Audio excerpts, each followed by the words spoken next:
今天也非常感谢大家来收看我的影片，谢谢大家。这几天啊，我跟 Ben 在讨论退休以后我们要去哪里生活的问题。我想，不如就跟大家来分享一下几个在我心中最适合退休的地方吧。根据 Super Guru 在2021年最新的统计显示，如果你想要在澳洲退休的时候过上舒服的生活，一个单身者户头里面至少要有54万5千的退休基金，而一对 couple 呢，退休金里面至少要有64万才够哦。我假设看我影片的你们都是在25岁的时候移民澳洲好了，假设各位会在65岁的时候退休，在每年公司发给你退休金7600澳币的基准下，这样子在你退休的时候，你的户头里面就会有大概30万4千的澳币。很明显的，这个金额根本没有办法满足我们可以过舒服的退休生活啊。再加上呢，大家移民来澳洲的时间都不太一样，有可能在你退休的时候，退休金账户里面的钱可能会更多或者更少。所以说，如何拿着这一笔钱好好的规划退休生活，或者说搬去一个生活成本更低的国家居住，就是一个很重要的问题咯。今天为了要选出一个我个人觉得最适合退休的地方，我爬了好多文，看了好多网友的评估，终于呢让我列出了几个我想要住的地方，然后依照生活成本、医疗保健、气候、犯罪率、生活品质等项目，还有一个我个人觉得比较有趣的指标，就是租金对房价指标。因为我想说啊，如果到时候我们在退休地不想待的时候，可能也会想要把房子租出去嘛。所以说我也考虑了这个指标，然后依照这6大类别，一个一个在 Numbeo 上面查数据和排名，最后用平均出来的排名列出了以下的这个清单。当然，身为旅游控的我，为了画面的丰富性，也加了几个美丽的景点哦。那我们就一起来看看这些在我心目中的理想退休地点吧。第10名，泰国曼谷。我想看影片的大家对泰国应该都不陌生吧？近年来，越来越多欧美国家的人选择在退休的时候到泰国定居，而曼谷本身也是一个很国际化的都市，所以很多地方其实都可以用英语沟通。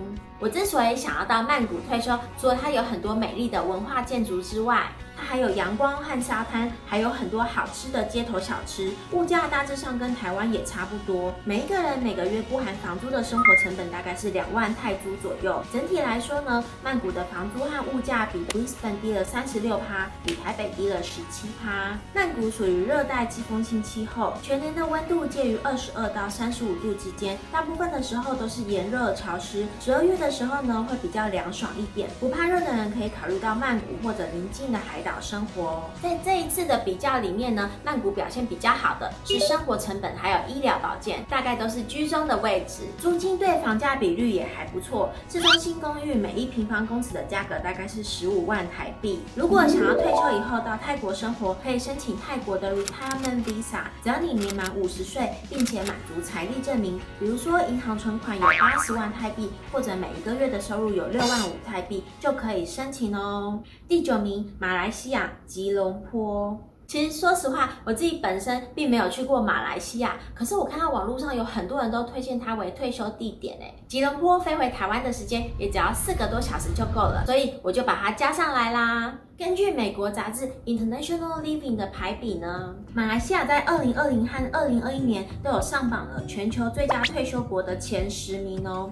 原因是因为马来西亚森林的覆盖率高，空气品质好，再加上有很多的沙滩和岛屿可以供旅行度假。马来西亚人也可以使用很多种语言，除了马来文之外，他们也使用英语和中文，让晚年想要去马来西亚退休的人沟通不会有障碍哦。在我这一次的比较中呢，马来西亚表现最好的是生活成本，名列第3名。每一个人每个月不含房租的生活成本大概是600澳币左右，跟布里斯本和台北相比，分别低了55%还有42%。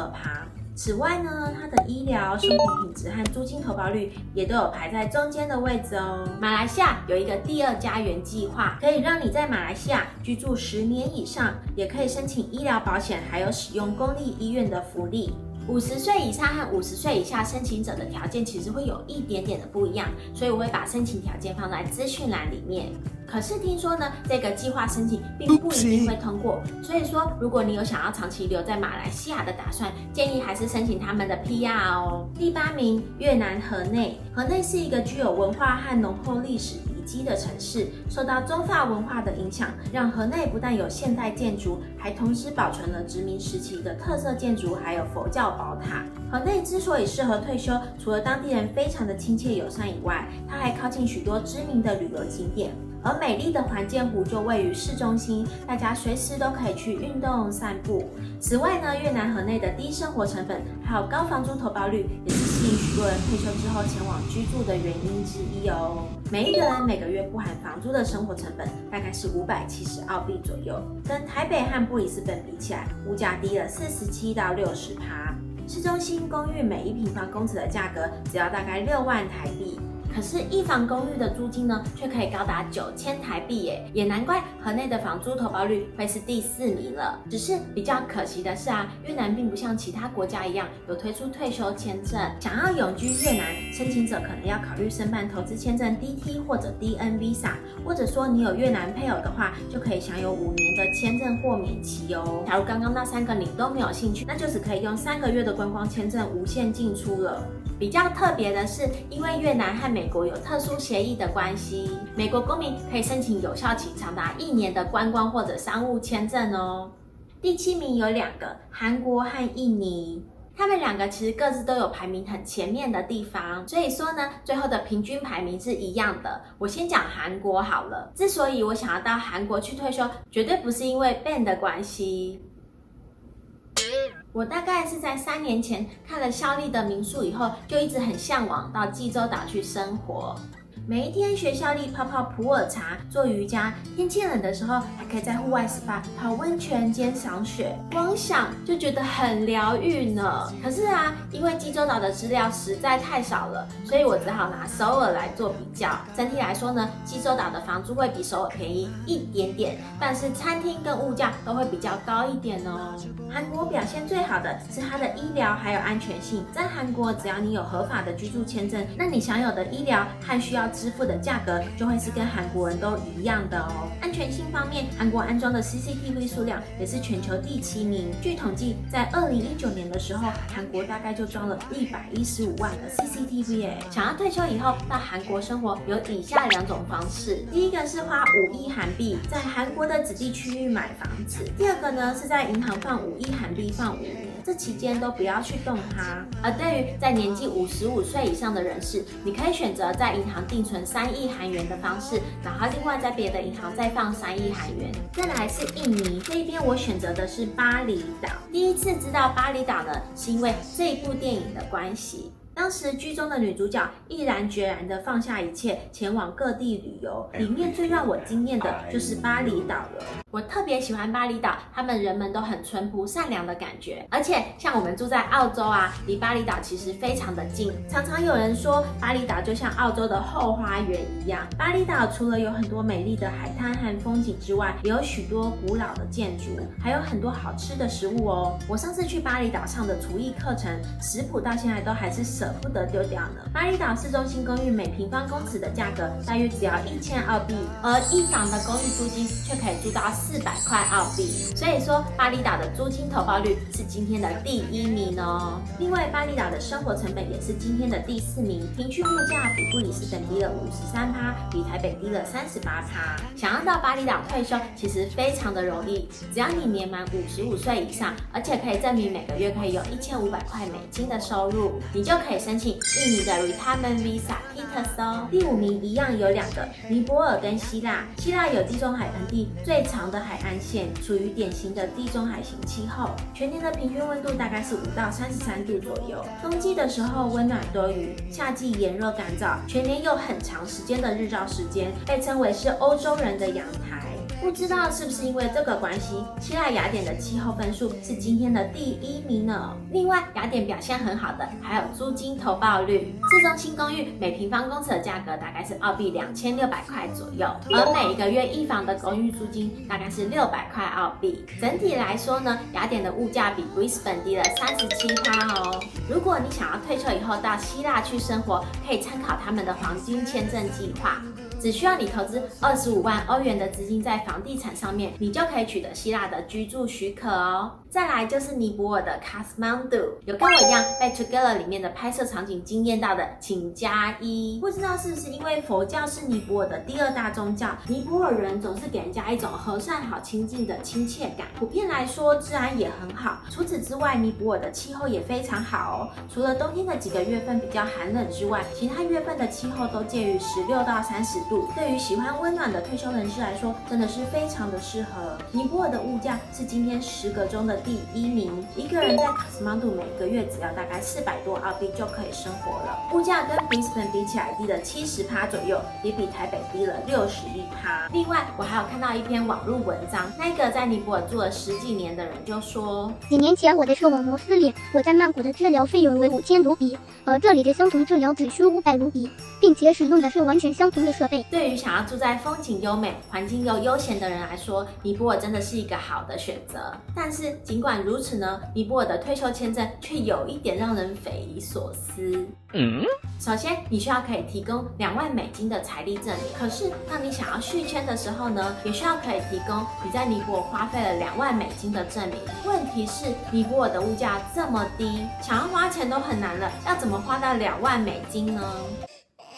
真的想要长久居留的人，可能就要考虑商务签证了。第3名，日本大阪。大阪是一个港口城市，临近神户和京都。虽然说人口也很多，却感觉没有东京那么繁忙。我之所以想要到大阪退休，主要是因为它离京都和奈良很近。大阪在今天比较中排名最高的是生活品质，另外它的安全性、医疗保健还有气候也都排在中间左右的位置。大阪属于亚热带气候，冬天不会很冷，大概是2到18度左右，夏天则可以高达30几度。春天的时候呢，会开满美丽的樱花。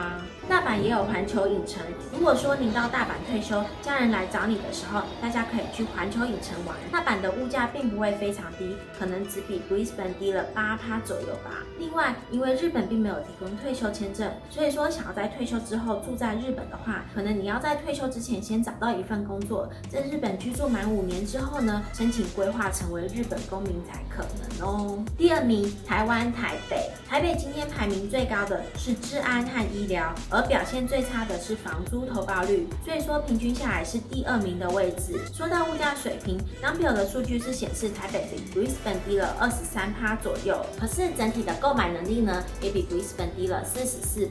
我之所以想要回台湾退休呢，除了家人朋友都还在台湾之外，其实也是因为有很多好吃的东西，还有高品质的医疗。不过讲到这里，我还是要跟前线的医疗人员致敬，希望你们可以保护好自己，挺过这一波疫情哦。台湾的医疗被 NOMA 评为全球第11名，被 Numbeo 评为全球第1名，而且台湾的全民健保制度也让医疗变得更可以负担。很无奈的是，台湾并没有提供退休签证，所以说如果你想要移居台湾的话，可能就要考虑投资或者商务签证。第1名，澳洲的 Adelaide。在上一次的影片里面有提到，澳洲的布里斯本阳光海岸还有阿德雷德被 Forbes 评为澳洲最适合退休的3大城市。所以说，今天我们就来聊一聊我很少提及的阿德雷德吧。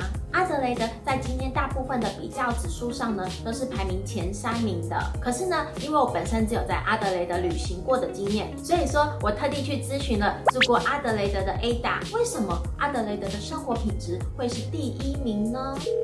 他觉得是因为当地的居民都很可以自得其乐，很享受户外活动，像抓螃蟹之类的。在我印象中的阿德雷德市中心有一整条的林荫大道，就好像台北市的敦化南路一样，这是我对阿德雷德印象非常好的原因之一。住过的人呢，都会说阿德雷德是一个很平静还有放松的城市。阿德雷德的物价大概比 Brisbane 低5%左右，比台北高了23%。